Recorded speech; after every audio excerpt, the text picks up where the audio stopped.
My name is Andrew Bustamante, and this is Everyday Espionage.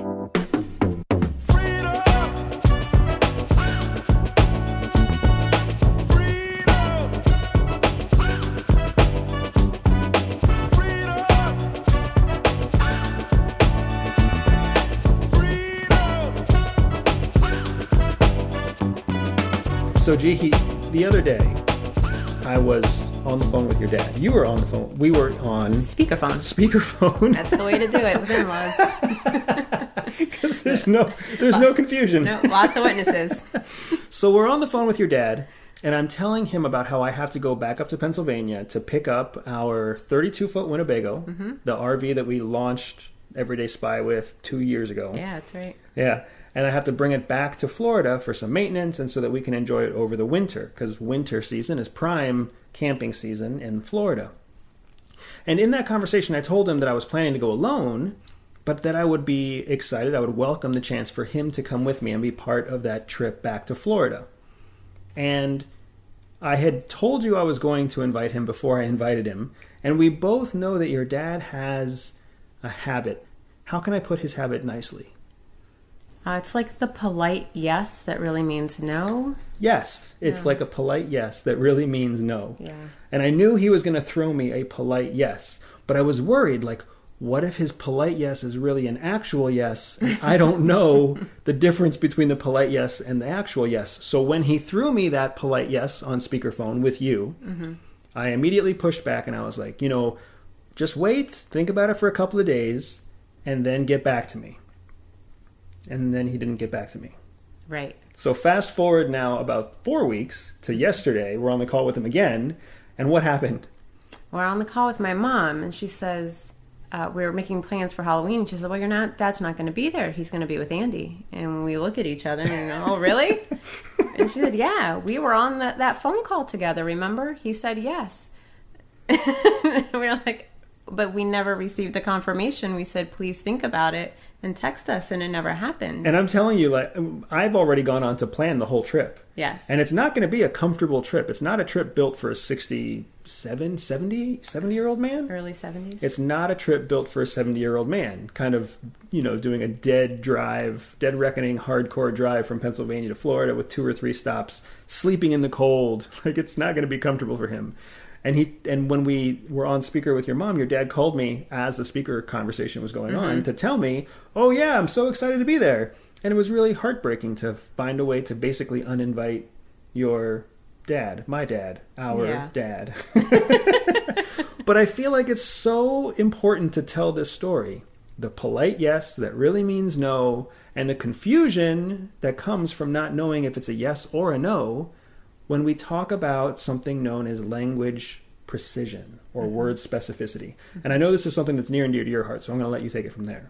Yeah, so this is near and dear to my heart because when Andy and I were first working at the agency, that's where we met and that's where we were dating. And everybody goes through their, figuring out their communication when you are getting to know somebody, whether it's a friend or somebody you're dating. And, we went through the same thing. But at the agency, we were being trained as operatives, as analysts. And so we were trained to use what's called words of estimative probability in the reports. So you're right. It's like this, the most expensive dating service in the world. Yeah, that's what they say. We meet each other, and then on top of that, it's almost like we're getting couples counseling through the lens of espionage the whole time.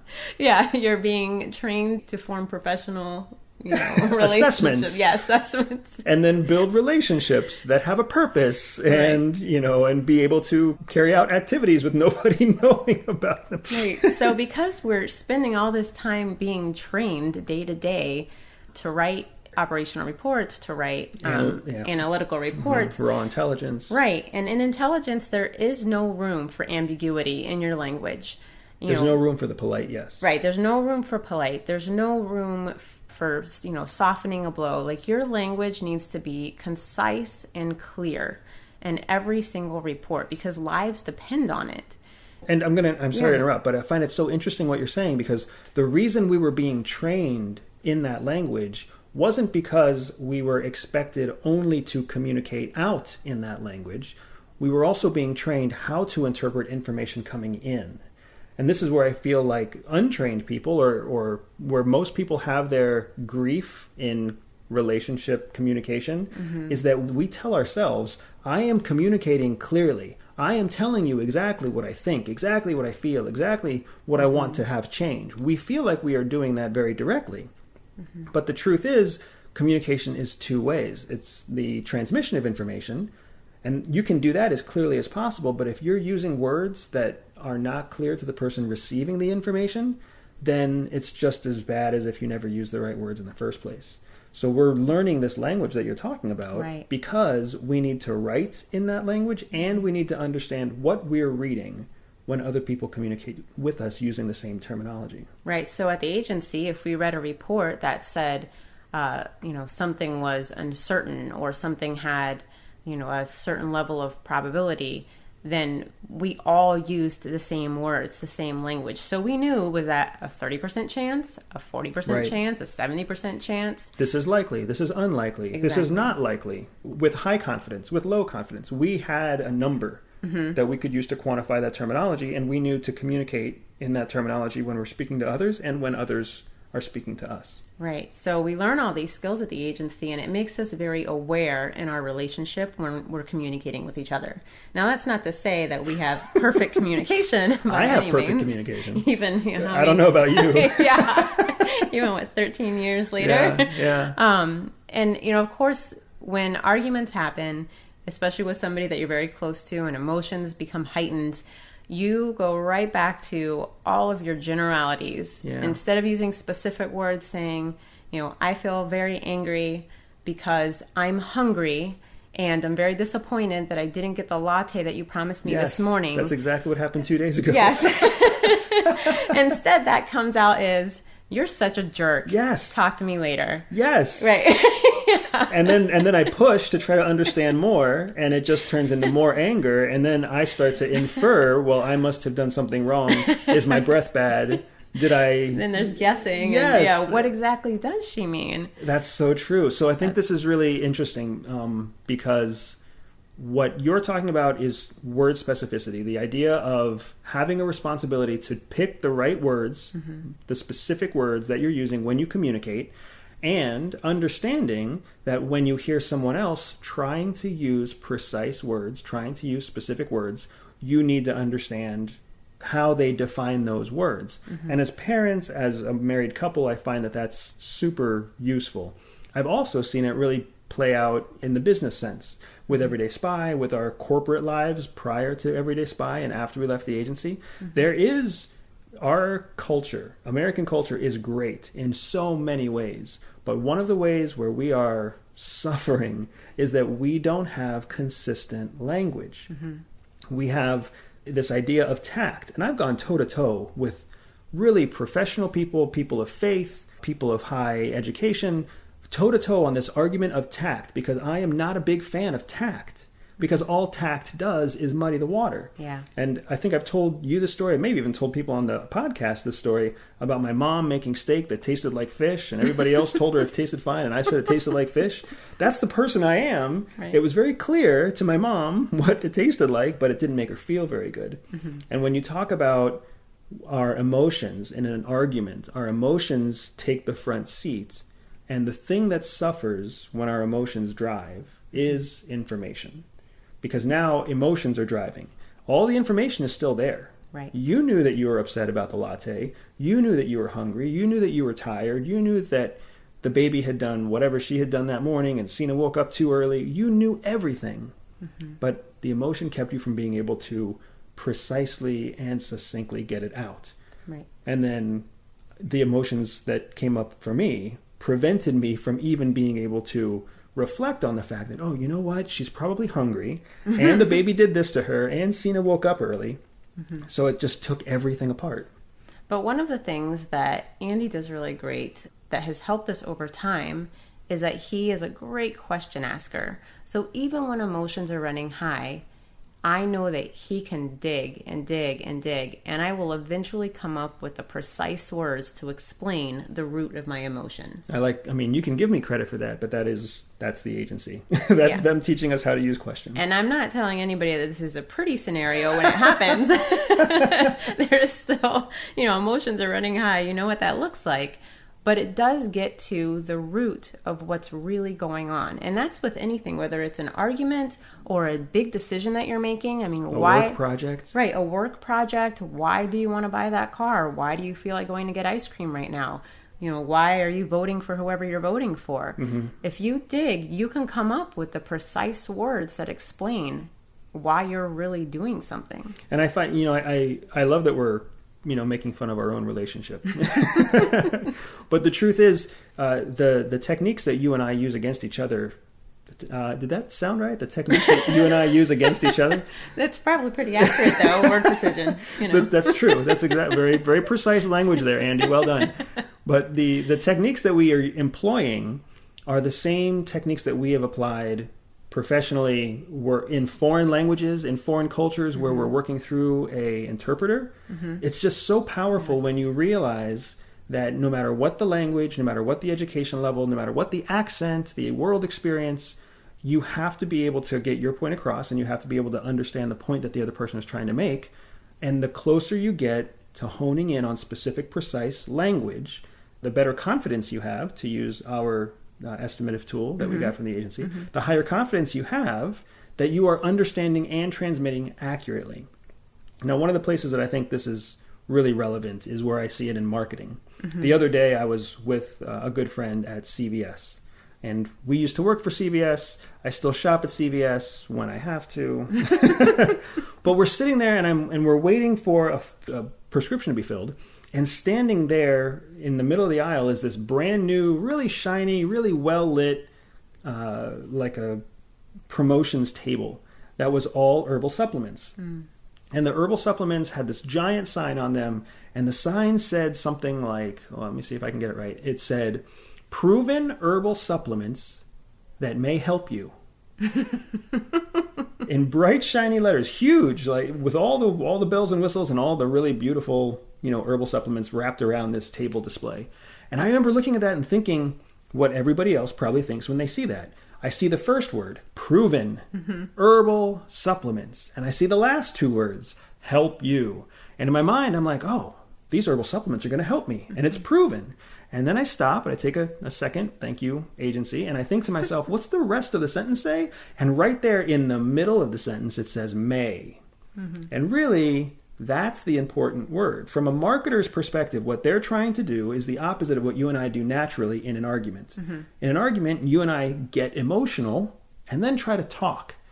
But what marketers have to do, what politicians have to do, what advertisers have to do, they have to talk first and then count on the words that they are specifically choosing to then make you emotional. They have to say, proven, and help you, so that I get emotional and I skip over the most important word, which they buried in the middle, that says may. Because it's not proven to help me, it's actually just proven that it's made of herbs. Right. And I think, when we've talked about this before, where, anytime you're looking at advertising, media, news sources, politicians talking, keep in mind that those words are specifically chosen. Yes. Now, whether those words are precise and accurate in what they're describing or what they're speaking about, that's something else altogether, and that's something that you have to use your critical thinking skills to parse through. But they are choosing specific words, putting them in a specific order to elicit the kinds of emotions or the kind of thoughts that they want, behaviors that they want to bring out from you. Yeah, exactly. And this is the reason that big businesses and advertisers have, a huge budget for attorneys and for legal protection, because they need to let their marketing team create something, and they run it through, a management team that says they like it or they don't like it. And then they run it through a legal team to make sure they can legally say what they're saying, because it's illegal to use words that claim something that isn't true. But it is totally legal to use words that can be misinterpreted to mean something else. Right. And that's exactly what I saw in that advertisement at CVS. The word proven was grammatically used to describe herbal supplement. It is a proven herbal supplement. It is not proven to help you, but it can be inferred by myself and by who knows how many hundreds of other people crossing through CVSs all over the country, that they are seeing in their mind's eye that these supplements are proven to help. And a lot of times what will happen is people will see something written with specific language. Maybe they'll read an article, they'll hear a news report that does have actually, that does use language precision, and maybe it is accurate. But then when they go on to share that story with somebody else, they will generalize the entire story, and that generality is now wrong, or misinterprets or misrepresents the specific language that they heard. And I think we really need to be careful there. Yeah, we need to be careful when we're receiving it and when we're transmitting it again. Because Correct. just like you said, when we click the share button, there's a good chance there's an emotional reason we're clicking that share button. And like you and I have also highlighted before, once emotions get involved, everything changes. I think you were the one that coined feelings are not fact. Right? Correct. So what I am reading that makes me feel a certain way, the only thing factual is that I have the feelings I am feeling. Everything else beyond that is really just opinion or observation or response. And there are certain words that you know right off the bat when you hear them that those are not specific words. Anything that sounds like name calling, anything that that really kind of attaches a name to something. Well, and when I think that's not specific. That's too general. When I think of you and I, as I reflect on arguments that escalate, escalating arguments bring more generalized terms. Never, Yes. always, more, less, Yes. fewer, and then I need space, I need time.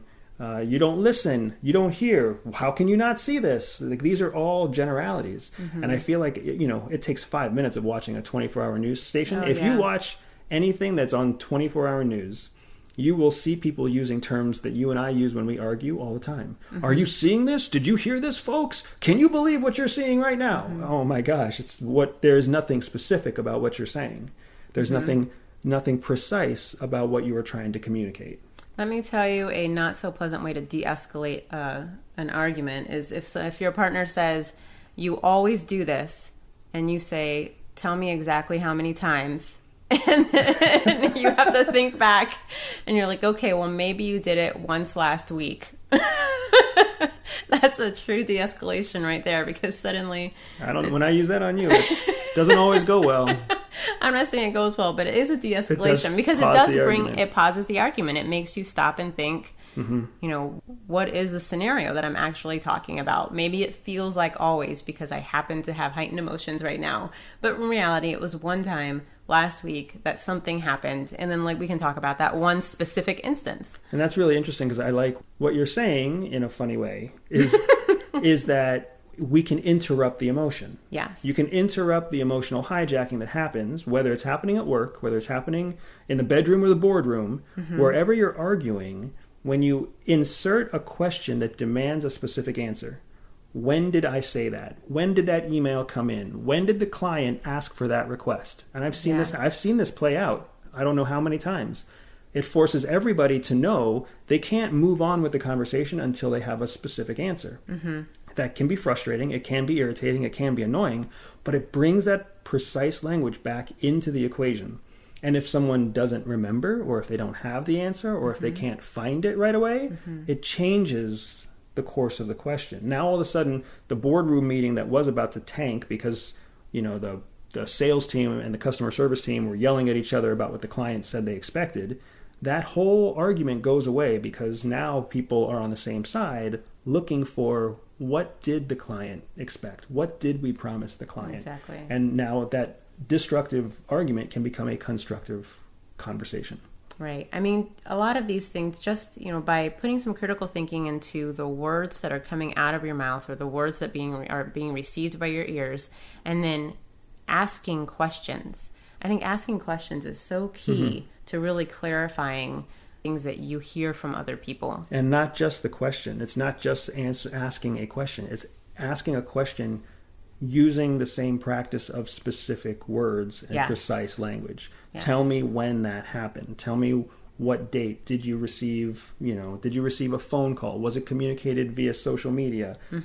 Finding the right clarifying, specific precise terminology in your question is going to force people to respond in a precise, clear, and concise way. Yeah, that's a great point. The more precise you are, the more precise other people are forced to be. Absolutely. And I would say that really what I love about this topic, and what I love learning in every marital argument we have, but also what I love learning every time I engage a new client or a new contract, or even when we're with our kids, I love when word specificity and precise language saves the day. I love it when it pulls us back from the brink. I love it when it fixes everything at the end of the day, because the right question led to the right answer, and then the right question and answer combination put us on a very constructive path, and then it's just so easy. It's so easy to move forward from that point. Right. And you brought up the kids too. I mean, there are so many times when our oldest will say something in a very generalized language, and he's only 7, so you can expect it, but then we try to guide him to be more precise. And I don't feel good. What do you mean you don't feel good? What doesn't feel good? Yeah. Or I never get to watch TV. Yeah. Oh, but it's the difference. It's the difference between a 911 call and understanding that he doesn't feel good because he hasn't had ice cream in 2 weeks. And then, I have less sympathy. But my point is, I think the kids is a very over dramatized but excellent example of just how bad generalities can take you off of the path of accuracy. I don't like this, you make me mad, right? Whatever else it might be, you've got to dig in with specifics. Right. Does your body hurt? Does your head hurt? Is it your finger? Is it your toe? Are you sad? But by going through the process with them, learn. Exactly. The children will learn, and it will change their perspective on things. Just like we said, once you can stop the emotion and draw attention to what's actually going on, the child's perspective you will see it change on their face. They'll understand that, their feeling of I'm really bummed out because I never get to watch TV is actually they want to watch a specific show. They're kind of bored. You can find those things just by sitting down with them and asking those questions and giving them the precise words, which honestly, with a number of adults, you're going to have to do the same thing. Some people just aren't used to using precise words, and you can give those to them. You can offer up ideas, and be a good example yourself is a good way of doing it as well. I found especially in professional settings, if you set your own expectation and give it to the boss. So boss, I think what you're saying is that you want me to increase sales by 5% in the next quarter. Is that correct? That you're giving them the specifics that they're looking for. They may have started it with, hey, we're a little nervous about your numbers. Your numbers are causing me some concern. That's not specific language. If you're an employee that has ever had to sell something and you've heard that, you know what I'm talking about. Or if there's, rumors going on about hiring or firing, you want specifics. If you can come up with the specifics and put them into your boss's hand so that all the boss has to say is yes or no, then we're into the realm of your dad. Yeah. That polite yes versus the real yes. And you can always dig into that too. And you can say, hey, can I get that in writing? Can I get that via email? Can we get a hard commitment on that, right now with a signed receipt, whatever it might be. But the takeaway message I think that we're both trying to communicate here is that word specificity and language precision are huge benefits. They give clear information, clear expectations. They are received and transmitted with high confidence that the other party is going to understand them. It's a best practice that we're taught in the intelligence world because there's no room for ambiguity. There's no room to communicate risk about war or treason or anything else of a national security issue with words that are not precise and not specific. The way that we can bring that practice into our everyday life is by practicing word specificity and language precision in the questions that we ask. And then, like you said, giving specific words, giving precise words over to whoever we're talking to, whether it's a spouse or a child, a coworker or a boss. Give them specific words, define those specific words, and invite them to use those words when they respond. And if you can do that, you not only master the information that you are working on in that moment, but you're also building a stronger relationship with whoever you're working or living with, because they understand how to communicate to you, you understand how to communicate to them, and you are that much tighter of a team, that much tighter of a unit. Yes, absolutely. And And that is Everyday Espionage. Everyday Espionage is dedicated to one thing: educating everyday people. I know that not everyone will listen, but those who listen will learn. If you learned something new today, click subscribe, review, and share the podcast with a friend. Find me on social media at Everyday Spy or on my website, everydayspy.com. If you are up for a special challenge, visit everydayspy.com/operations and join me for an authentic spy training mission. And above all else, remember that knowledge is freedom.